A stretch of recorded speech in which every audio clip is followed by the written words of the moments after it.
Hello friends, welcome to our channel. तो friends, आज हम कुमार गौरव सर का जो जीके जीएस का ब्रह्मास्त्र बैच है उसकी पॉलिटी की सेकंड क्लास करने जा रहे हैं। इससे पहले मैंने आपको एक क्लास कराई थी जिसमें मैंने लास्ट किया था मॉन्टेग्यू चेम्सफोर्ड एक्ट 1919। तो आज हम करने जा रहे हैं गवर्नमेंट ऑफ इंडिया एक्ट 1935 अर्थात भारत शासन अधिनियम 1935। तो देखो इसमें क्या क्या बातें हैं। देखो कि संविधान पर सर्वाधिक प्रभाव इसी एक्ट का पड़ा था और इसे मिनी कॉन्स्टिट्यूशन कहा जाता है, लघु संविधान कहा जाता है 1935 के अधिनियम को। प्रांतों में द्वैत शासन समाप्त हो जाता है इसके आने पर, जो स्टार्ट कब हुआ था 1919 के एक्ट से। तो 1919 के एक्ट से प्रांतों में द्वैत शासन स्टार्ट हुआ था, जो इस एक्ट के द्वारा समाप्त कर दिया जाता है। तो प्रांतों में द्वैत शासन समाप्त होता है लेकिन केंद्र में द्वैत शासन स्टार्ट हो जाता है। तो केंद्र में स्टार्ट होता है, प्रांतों में समाप्त होता है गवर्नमेंट ऑफ इंडिया एक्ट 1935 के द्वारा। नेक्स्ट आता है कि अवशिष्ट शक्तियां केंद्र के पास आ जाती हैं इसमें। प्रस्तावना विहीन एक्ट था, ये क्वेश्चन पूछा गया क्वेश्चन है कि किस एक्ट को प्रस्तावना विहीन एक्ट कहा जाता है। तो गवर्नमेंट ऑफ इंडिया एक्ट 1935 को, क्योंकि 1919 जो एक्ट था उसकी प्रस्तावना को कॉपी किया गया था बिल्कुल इस वाले में 1935 वाले एक्ट में। नेक्स्ट बात करें कि अखिल भारतीय महासंघ के निर्माण की बात कही गई थी इसमें, लेकिन निर्माण हुआ नहीं था। जो अखिल भारतीय महासंघ है उसके निर्माण की बात कही गई थी लेकिन निर्माण हुआ नहीं था। क्यों नहीं हुआ था? क्योंकि जो देसी रियासतें थी वो इसका विरोध कर रही थी अखिल भारतीय महासंघ का। नेक्स्ट क्या है, देखो फेडरल कोर्ट की स्थापना होती है इसमें, मतलब संघीय न्यायालय की स्थापना होती है। और कब होती है? 1937 में, जिसके चीफ जस्टिस बनते हैं सर मोरिस गुयर। सर मोरिस गुयर, तो इसके चीफ जस्टिस बनते हैं सर मोरिस गुयर। और इसमें जो संरचना थी वो क्या थी? 1+6 की, मतलब एक मुख्य न्यायाधीश और 6 अन्य न्यायाधीश। और इन 6 में से 2 भारतीय थे, जैकब और सुल्तान। तो 2 भारतीय कौन थे? जैकब और सुल्तान थे। तो आपको याद रखना है कि फेडरल कोर्ट की स्थापना 1937 में होती है। नेक्स्ट आता है आरबीआई की स्थापना। तो आरबीआई की स्थापना यंग हिल्टन आयोग के द्वारा होती है, या जिसे कहा जाता है शाही आयोग। तो यंग हिल्टन आयोग की सिफारिश पर होती है और 1934 के एक्ट के द्वारा होती है। स्थापना होती कब है? तो 1 अप्रैल 1935 में होती है 1934 के एक्ट द्वारा। और इसके जो पहले गवर्नर बनते हैं वो बनते हैं sir Osborne Smith. Sir Osborne Smith इसके पहले गवर्नर बनते हैं। नेक्स्ट इसमें और क्या था, देखो 1935 के अधिनियम में इसमें कहा गया था कि जो बर्मा है उसे भारत से अलग कर दिया जाएगा। 1937 में अलग हो जाता है ये। तो 1937 में अलग हो जाता है बर्मा भारत से। नेक्स्ट आता है कि भारत परिषद का अंत होता है, जो 1858 में बनाई गई थी भारत परिषद, जिसमें क्या होता था? जो सचिव था, सचिव का पद आया था भारत परिषद के द्वारा। तो इसे अब अंत कर दिया जाता है। और जो गवर्नमेंट ऑफ इंडिया एक्ट 1935 था ये लागू कब होता है? तो लागू होता है 1 अप्रैल 1937 से। तो भारत शासन अधिनियम 1935 कब लागू होता है? 1 अप्रैल 1937 से लागू होता है। नेक्स्ट आता है कि इसके बारे में जवाहरलाल नेहरू ने क्या कहा था। तो इसके बारे में कहा था कि एक ऐसी कार जिसके ब्रेक तो हैं लेकिन इंजन नहीं है। एक ऐसी कार जिसके ब्रेक तो हैं लेकिन इंजन नहीं है। तो ये किसने कहा था? जवाहरलाल नेहरू ने कहा था। और किसके बारे में? भारत शासन अधिनियम 1935 के बारे में कहा था। नेक्स्ट देखो, नेक्स्ट आता है क्रिप्स मिशन। तो क्रिप्स मिशन कब आता है? ये 1942 में आता है। और इसमें संविधान सभा का निर्माण के लिए कहा गया था, लेकिन कब? युद्ध के बाद। जो सेकेंड वर्ल्ड वॉर चल रहा था उसके बाद संविधान सभा का निर्माण के लिए कहा गया था। और जो वायसराय थे इस टाइम पर कौन थे? लिनलिथगो वायसराय थे। और उसमें ब्रिटेन में पीएम कौन थे? तो चर्चिल ब्रिटेन के पीएम थे। नेक्स्ट बात करें कि महात्मा गांधी जी ने इसे क्या कहा था? तो पोस्ट डेटेड चेक कहा था। और इसे और भी कहा था कि दिवालिया बैंक के नाम से जाना जाता है इसे। और भविष्य की तिथि में भुनने वाला चेक। तो इन 3 नामों से गांधी जी ने कहा था इसे कि पोस्ट डेटेड चेक है यह, और दिवालिया बैंक के नाम कहा था, भविष्य की तिथि में भुनने वाला चेक कहा था इसे।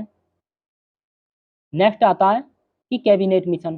तो ये कब आता है? मार्च 1946 में भारत आता है। और उस टाइम पर पीएम कौन थे? तो पीएम थे एटली, क्लीमेंट एटली। और लेबर पार्टी की सरकार थी। तो ये आपको याद रखना है कि कैबिनेट मिशन भारत कब आया था? मार्च 1946 में। और इसके 3 सदस्य थे।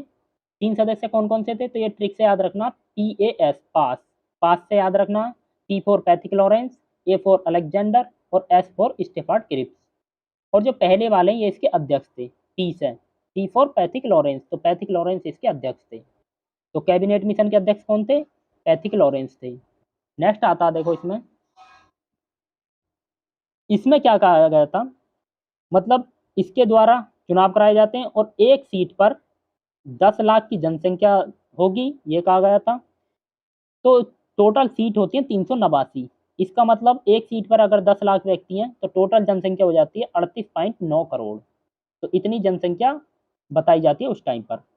तो 389 सीटों में से 296 इलेक्ट होती हैं, जबकि 93 देसी रियासतों के जो राजा थे वो चुनकर भेजते हैं। तो 296 से जो 296 थी, इनमें से 292 11 ब्रिटिश प्रांतों में और 4 जो चीफ कमिश्नरी क्षेत्र थे उनसे आती हैं। और ये कौन कौन से थे? तो ABCD से याद रखना आपको। A for Ajmer, B for Balochistan, C for Coorg और D फॉर दिल्ली। तो ये 4 चीफ कमिश्नरी क्षेत्र थे। 292 जो 11 प्रांतों में से जो सीटें थी, तो इनमें से मुस्लिम लीग के पास कितनी थी और कांग्रेस के पास कितनी थी, ये देख लेते हैं हम। तो देखो चुनाव कितना पर होता है? 208 सीटों पर होता है। 208 नहीं, 292 पर, जिसमें से 208 कांग्रेस को मिलती हैं और 73 मुस्लिम लीग को। तो मुस्लिम लीग इस हार का सहन नहीं कर पाती है, क्योंकि बहुत कम सीटें हैं, 73 सीटें बहुत कम आई हैं, तो हार को सहन नहीं कर पाती, इसलिए वो प्रत्यक्ष कार्यवाही दिवस मनाती है 16 अगस्त 1946 को। तो 16 अगस्त 1946 को प्रत्यक्ष कार्यवाही दिवस किसने मनाया था? मुस्लिम लीग ने। और इसमें 3 समुदाय थे, देखो कौन कौन से, जनरल, मुस्लिम और सिख। तो सामान्य समुदाय, मुस्लिम समुदाय और सिख समुदाय। नेक्स्ट आता है संविधान सभा में कुल कितनी महिलाएं थी, ये क्वेश्चन पूछा जाता है। तो कितनी थी? 15 महिलाएं थी। अब कौन कौन सी महिलाएं थी, ये इनका नाम जान लेते हैं हम, और कहाँ कहाँ से थी ये देख लेते हैं। देखो पहला नाम आता है सरोजनी नायडू का। तो सरोजनी नायडू हैं, ये कहाँ की रहने वाली थी? बिहार की। कांग्रेस की पहली भारतीय महिला अध्यक्ष रही थी ये। कानपुर अधिवेशन जो हुआ था 1925 में, उसकी अध्यक्षता करी थी इन्होंने। यूपी की पहली या कहें भारत की पहली राज्यपाल, तो कौन थी ये? सरोजनी नायडू थी, यूपी की पहली या भारत की पहली राज्यपाल।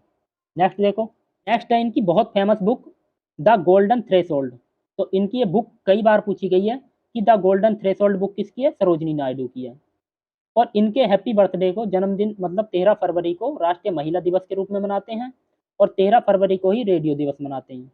तो आपको याद रखना है कि इनके जन्म दिवस को, जो 13 फरवरी को आता है इनका जन्म दिवस, उसे राष्ट्रीय महिला दिवस के रूप में मनाते हैं। नेक्स्ट जो आती हैं वो थी विजय लक्ष्मी पंडित। नेक्स्ट महिला थी विजय लक्ष्मी पंडित, और ये जवाहरलाल नेहरू की बहन थी। इनके बारे में क्या याद रखना आपको कि UN महासभा की विश्व की पहली महिला अध्यक्ष बनती है। ये जो UN महासभा है उसकी पहली महिला अध्यक्ष बनती है विश्व की। नेक्स्ट आपको याद रखना सुचेता कृपलानी। तो सुचेता कृपलानी ये यूपी की, या बात करें भारत की पहली महिला CM, यूपी की पहली महिला CM कहो या पूरे भारत की पहली महिला CM, 1963 से 1967 तक बनती है ये यूपी की CM। नेक्स्ट आती हैं एनी मस्करीनी। तो जिस पे मैंने ये स्टार लगाया वो तो आपको याद रखने जरूर। एनी मस्करीनी, ये क्वेश्चन पूछा गया था। तो ये कहाँ से थी? त्रावणकोर से, जो कि केरल में पड़ता है। क्वेश्चन इस प्रकार से पूछा गया था कि त्रावणकोर रियासत से कौन महिला थी, तो कौन थी ये? एनी मस्करीनी। तो एनी मस्करीनी का नाम याद रखना आपको। नेक्स्ट आती हैं रेणुका रे, तो ये बंगाल से थी। नेक्स्ट आती हैं अम्मू स्वामीनाथन, तो इनका नाम याद रखना जरूर आपको। ये कहाँ से थी? मद्रास से। और इनके बारे में देखो क्या खास बात है, जो 8 मार्च 1975 को पहली बार विश्व महिला दिवस मनाया गया था, उसमें अम्मू स्वामीनाथन को मदर ऑफ द ईयर घोषित किया गया था। तो ये आपको याद रखना है कि मदर ऑफ द ईयर घोषित किया गया था किसे? अम्मू स्वामीनाथन को, जो 8 मार्च 1975 को पहला विश्व महिला दिवस मनाया गया था। तो उसमें मदर ऑफ द ईयर किसे घोषित किया गया था? अम्मू स्वामीनाथन को। नेक्स्ट आती हैं राजकुमारी अमृता कौर। तो ये कहाँ की रहने वाली थी? यूपी की, उत्तर प्रदेश से थी ये। और भारत की पहली महिला कैबिनेट मंत्री थी ये। तो भारत की पहली कैबिनेट महिला मंत्री, और ये कौन सी मंत्री थी? स्वास्थ्य मंत्री थी। तो ये आपको याद रखना है, कैबिनेट महिला मंत्री पहली थी ये, स्वास्थ्य मंत्री के रूप में इन्होंने पदभार संभाला था। नेक्स्ट आती हैं पूर्णिमा बनर्जी, जो कि उत्तर प्रदेश की रहने वाली थी। मालती चौधरी ओडिशा की रहने वाली थी। लीला रे बंगाल से थी। नेक्स्ट आता बहुत इंपॉर्टेंट, बेगम एजाज रसूल। ये क्वेश्चन पूछा गया है, एकमात्र मुस्लिम महिला। तो ये एकमात्र मुस्लिम महिला थी बेगम एजाज रसूल। नेक्स्ट आता दाक्षाणी वेलायुवान, तो ये कहाँ से थी? मद्रास से थी। दुर्गाबाई देशमुख, ये भी मद्रास से थी। हंसा मेहता, ये आपको याद रखना नाम, कहाँ से थी? ये बम्बई से। और कमला चौधरी, तो ये यूपी से थी, उत्तर प्रदेश से। नोट दिया है एक, देखो कि महात्मा गांधी संविधान सभा के सदस्य नहीं थे। तो आपको ये याद रखना है, क्योंकि ज़्यादातर क्या करते हैं, यही सोचते हैं कि हाँ जो इलेक्शन हुए थे संविधान सभा के, उसमें महात्मा गांधी ने भाग लिया होगा, लेकिन इसमें महात्मा गांधी संविधान सभा के सदस्य नहीं थे, इन्होंने इलेक्शन नहीं लड़ा था। नेक्स्ट देखो अब, नेक्स्ट आता है कि संविधान सभा में कितने अधिवेशन या कहें सत्र हुए थे। तो अधिवेशन बोले या सत्र बोले, तो कितने सत्र हुए थे? 12 सत्र हुए थे। और जो 12वां सत्र हुआ था वो था 24 जनवरी 1950 को। आपको 26 जनवरी 1950 नहीं लगाना, 24 जनवरी 1950। तो लास्ट का जो सत्र हुआ था 12वां सत्र 24 जनवरी 1950 को हुआ था। संविधान सभा की बैठकें देख लेते हैं अब। तो जो पहली बैठक हुई थी वो हुई थी 9 दिसंबर 1946 को, और इसके अस्थायी अध्यक्ष चुने जाते हैं सच्चिदानंद सिन्हा। क्यों चुना जाता है? क्योंकि सबसे वरिष्ठ थे ये, इसलिए इन्हें चुन लिया जाता है, सच्चिदानंद सिन्हा को। और इसमें यह खास बात थी कि हैदराबाद रियासत ने इसमें भाग नहीं लिया था। और इसके उपसभापति कौन थे? तो फ्रैंक एंथनी इसके उपसभापति थे पहली बैठक के। नेक्स्ट आता है देखो, नेक्स्ट क्वेश्चन दिया है कि उद्देश्य प्रस्ताव को जवाहरलाल नेहरू ने किस बैठक में प्रस्तुत किया था। तो बैठक दी है, सेकंड बैठक में, फिफ्थ बैठक में, थर्ड बैठक में या फोर्थ बैठक में। तो कौन सी बैठक में दिया था? तो ये प्रस्ताव किस बैठक में प्रस्तुत किया था? फिफ्थ बैठक में। जबकि ज़्यादातर बच्चे क्या टिक मारते हैं? तीसरी बैठक। वो सोचते हैं कि जो 13 दिसंबर 1946 को बैठक हुई थी वो तीसरी हुई थी, कि पहली 9 दिसंबर को, दूसरी 11 दिसंबर को, तीसरी 13 दिसंबर को। क्योंकि हम याद इस रूप में करते हैं 9, 11, 13, लेकिन बैठकें रोज हुई थी। 9 को भी हुई थी, 10 को भी हुई थी, 11 को भी, 12 को भी, 13 को भी। तो इसलिए जो हमारे 13 दिसंबर 1946 को बैठक हुई थी वो हुई थी 5वीं बैठक। तो ये आपको याद रखना क्वेश्चन। नेक्स्ट आता है 11 दिसंबर 1946 को तीसरी बैठक होती है, और इसमें डॉक्टर राजेंद्र प्रसाद को पहला स्थायी अध्यक्ष चुन लिया जाता है। तो पहले स्थायी अध्यक्ष कौन बनते हैं? डॉक्टर राजेंद्र प्रसाद। और पहले उपाध्यक्ष कौन बनते हैं? तो एच.सी. मुखर्जी इसके पहले उपाध्यक्ष बनते हैं। ज़्यादातर हर किसी को पता होता है कि पहले स्थायी अध्यक्ष डॉक्टर राजेंद्र प्रसाद, लेकिन उपाध्यक्ष का नहीं पता होता। तो आपको उपाध्यक्ष भी याद रखना है कि पहले उपाध्यक्ष कौन बनते हैं? एच.सी. मुखर्जी। और जो संवैधानिक सलाहकार थे वो कौन थे? बी.एन. राव। तो ये आपको याद रखना नाम, बहुत इंपॉर्टेंट नाम है ये, कि संवैधानिक सलाहकार कौन थे? बी.एन. राव थे। नेक्स्ट देखो, नेक्स्ट आता 13 दिसंबर 1946। तो ये कौन सी बैठक थी? 5वीं बैठक थी ये। और इसमें जवाहरलाल नेहरू ने उद्देश्य प्रस्ताव पेश किया, लेकिन पारित कब होता है? ये 22 जनवरी 1947 को। तो पेश कब होता है? 23 दिसंबर 1946 को, और पारित होता 22 जनवरी 1947 को। नेक्स्ट आते हैं महत्वपूर्ण तथ्य। तो महत्वपूर्ण तथ्य जैसे बात करें संविधान सभा का पहला सत्र, तो पहला सत्र कब होता है? 9 दिसंबर 1946 से और 23 दिसंबर 1946 तक चलता है पहला सत्र। ये सत्र है, यहाँ पर सत्र देखना, बैठक की बात नहीं की मैंने, सत्र। तो पहला सत्र 9 दिसंबर 1946 से 23 दिसंबर 1946 तक चलता है। और जबकि 12वां सत्र ये 24 जनवरी 1950 को होता है। तिरंगा को राष्ट्रीय ध्वज के रूप में कब अपनाया जाता है? 22 जुलाई 1947 को अपनाया जाता है। नेक्स्ट देखो, नेक्स्ट आता है प्रारूप समिति। तो अब प्रारूप समिति देख लेते हैं, जिसे बोलते हैं ड्राफ्टिंग कमेटी। तो इसकी संरचना क्या थी? 1+6 की संरचना थी इसकी, अर्थात एक अध्यक्ष और 6 इसके सदस्य थे। तो जो एक अध्यक्ष थे वो कौन थे? बाबा साहेब भीमराव अंबेडकर। बात करें प्रारूप समिति का गठन कब होता है? तो 29 अगस्त 1947 को इसका गठन होता है। और इसके सदस्य कौन कौन से थे? तो इधर मैंने ट्रिक भी लिखी है। इससे पहले हम देख लेते कौन कौन थे। Doctor B.R. अम्बेडकर इसके अध्यक्ष थे। N. गोपाल स्वामी अयंगर, N. माधवराव जो कि B.L. मित्र के अस्वस्थ होने पर आते हैं, K.M. मुंशी, अल्लादी कृष्ण अल्लादी कृष्ण स्वामी अय्यर और नेक्स्ट आते हैं सैयद मोहम्मद सादुल्ला टीटी कृष्णमाचारी। तो ये 7 नाम थे। अब इनकी ट्रिक देख लेते हैं हम। देखो ट्रिक क्या थी। ट्रिक दी है कि अंबेडकर आएंगे माधव, अंबेडकर आएंगे माधव मित्र मुंशी कृष्ण के साथ खेत पर गाय चराने के लिए। अंबेडकर आएंगे माधव मित्र मुंशी कृष्ण के साथ खेत पर गाय चराने के लिए। तो देखो अंबेडकर से हो जाते हैं डॉक्टर भीमराव अंबेडकर। आएंगे से हो जाते हैं गोपाल स्वामी अयंगर। माधव से हो जाते हैं माधवराव, और किसके स्थान पर आए थे वो भी याद रखना आपको, मित्र। तो बीएल मित्र के स्थान पर आए थे एन माधवराव। मुंशी के एम मुंशी हो जाते हैं। साथ, तो साथ से आते हैं अल्लादी कृष्ण स्वामी अय्यर, तो साथ से स्वामी हो जाते हैं। खेत, तो खेत से हो जाते हैं, खेत से कौन होता है, खेत से होते हैं सैयद मोहम्मद सादुल्ला। खेत से हो जाते हैं खेतान, डीपी खेतान। तो खेत से डीपी खेतान, और चरने से हो जाते हैं कृष्णमाचारी, कृष्णामाचारी। तो ये आपको ट्रिक याद रखनी है। अंबेडकर आएंगे माधव मित्र मुंशी कृष्ण के साथ खेत पर गाय चराने के लिए। तो ये 7 नाम थे जो मैंने आपको ट्रिक से याद कराई। नेक्स्ट देखो अब, नेक्स्ट आते हैं, ये तो हो जाती थी प्रारूप समिति। अब कुछ अन्य समितियां देख लेते हैं। तो अन्य समितियों के लिए आपको कुछ शब्द याद रखने हैं, वर्ड, जैसे कि संघ, शक्ति और संविधान।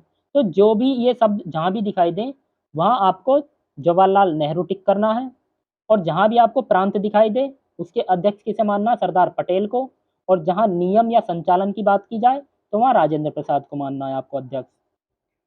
तो देखो पहली समिति थी संघ शक्ति समिति। तो मैंने अभी आपसे कहा था जहां भी संघ आए शक्ति आए किसे अध्यक्ष मानना, जवाहरलाल नेहरू को। तो संघ शक्ति समिति के अध्यक्ष जवाहरलाल नेहरू। संघीय संविधान समिति, तो संघ आ गया तो जवाहरलाल नेहरू ने ये भी। नेक्स्ट आते हैं प्रांतीय, प्रांतीय संविधान समिति। तो जहां भी प्रांत आएगा कौन अध्यक्ष बनने, सरदार पटेल। प्रक्रिया नियम समिति, तो मैंने अभी बताया था आपको, प्रक्रिया आए नियम आए या संचालन आए डॉक्टर राजेंद्र प्रसाद अध्यक्ष होने वाले हैं। संचालन समिति, तो संचालन के लिए भी डॉक्टर राजेंद्र प्रसाद होने वाले अध्यक्ष। मूल अधिकार और अल्पसंख्यक समिति, तो इसके अध्यक्ष थे सरदार पटेल। ये आपको याद रखनी है कि मूल अधिकार और अल्पसंख्यक समिति, इसके अध्यक्ष थे सरदार पटेल। और इसके अंदर 2 उप समितियां बनी थी। तो इन 2 उप समितियों को देख लेते हैं। देखो नेक्स्ट, तो जो ये 2 उप समितियां थी ये कौन कौन सी थी। एक तो थी मूल अधिकार उप समिति। तो मूल अधिकार उप समिति, इसके हेड कौन थे, जेबी कृपलानी थे। और एक थी अल्पसंख्यक उप समिति, इसके हेड थे एच मुखर्जी। तो आपको ट्रिक से याद रखना है कि मूल अधिकार वाली के हेड कौन थे। तो ये याद रखना है कि अपने अधिकार अपनी जेब में रखो, कहते हैं ना कि अपने अधिकार अपनी जेब में रखो भाई।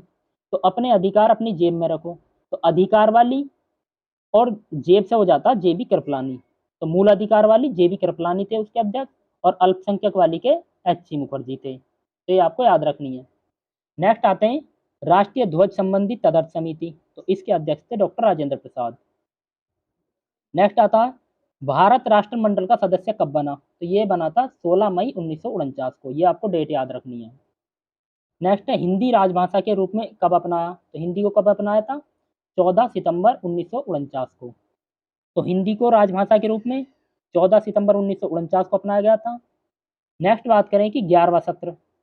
तो 11वां सत्र कब हुआ था, क्योंकि संविधान सभा में टोटल आए थे 12 सत्र, और जो 12वां सत्र था वो 24 जनवरी 1950 को हुआ था, जबकि 11वां सत्र 26 जनवरी 1949 को हुआ था, जिस दिन हमारा संविधान बनकर तैयार हो गया था।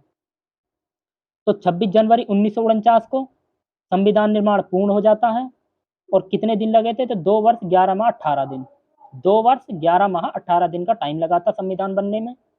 और 26 नवंबर को संविधान दिवस के रूप में मनाया जाता है। तो ये आपको याद रखना है कि 26 नवंबर को संविधान दिवस के रूप में मनाते हैं, क्योंकि इस दिन हमारा संविधान बनकर तैयार हो गया था। नेक्स्ट आता है कि 26 नवंबर 1949 को कुछ अनुच्छेद लागू कर दिए गए। यह संविधान के किस अनुच्छेद में लिखा गया है। तो ये बहुत इंपॉर्टेंट क्वेश्चन है, किस अनुच्छेद में लिखा गया, अनुच्छेद 394 में। तो अनुच्छेद 394 में लिखा गया है कि 26 जनवरी 1949 को कुछ अनुच्छेद लागू होंगे और ये कितने अनुच्छेद लागू हुए थे? तो 16 अनुच्छेद लागू हुए थे।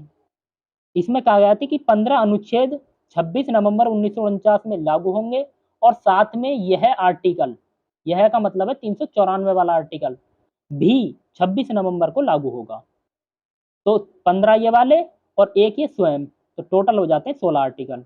तो 26 नवंबर 1949 को कितने आर्टिकल लागू हुए थे? 16 आर्टिकल लागू हुए थे। और ये बात किसमें लिखी है? अनुच्छेद 394 में। नेक्स्ट देखो, नेक्स्ट आते हैं संविधान सभा की अंतिम बैठक। तो संविधान सभा की अंतिम बैठक होती है 24 जनवरी 1950 को। तो आपको याद रखनी है कि संविधान सभा की अंतिम बैठक 24 जनवरी 1950 को होती है और इस दिन राष्ट्रगान और राष्ट्रगीत को अपनाया जाता है। और क्या होता है? इस दिन देश के पहले राष्ट्रपति का चुनाव होता है। तो चुनाव किस दिन होता है? 24 जनवरी 1950 को। जबकि राष्ट्रपति बनते कब हैं? 26 जनवरी 1950 को। 26 जनवरी 1950 की डेट याद रखनी है आपको। क्या क्या? देखो कि संविधान लागू हुआ था इस दिन, और इस दिन डॉक्टर राजेंद्र प्रसाद पहले राष्ट्रपति बने थे 26 जनवरी को, और भारत गणतंत्र बना था इस दिन। अब गणतंत्र क्यों बना था? तो आपको ये याद नहीं रखना कि हाँ, बहुत से क्या सोचते हैं कि इस दिन संविधान लागू हुआ था इसलिए हमारा देश गणतंत्र बना था इस दिन। तो गणतंत्र दिवस जो मनाते हैं कि संविधान लागू होने की वजह से मनाते हैं, लेकिन ये गलत है। गणतंत्र इसलिए मनाते हैं क्योंकि इस दिन हमारे जो राष्ट्र प्रमुख होते हैं, राष्ट्रपति, वो इलेक्ट हुए थे। तो जो हमारे राष्ट्रपति हैं वो इस दिन इलेक्ट हुए थे, इसलिए हम 26 जनवरी गणतंत्र दिवस के रूप में मनाते हैं। तो ये हमारी आज क्लास हो जाती है। अब जो नेक्स्ट होगा वो नेक्स्ट क्लास में देखने वाले हैं। और इसके जो पीडीएफ नोट्स हैं वो हमारे टेलीग्राम चैनल पे मिल जाएंगे। टेलीग्राम ज्वाइन कर लेना।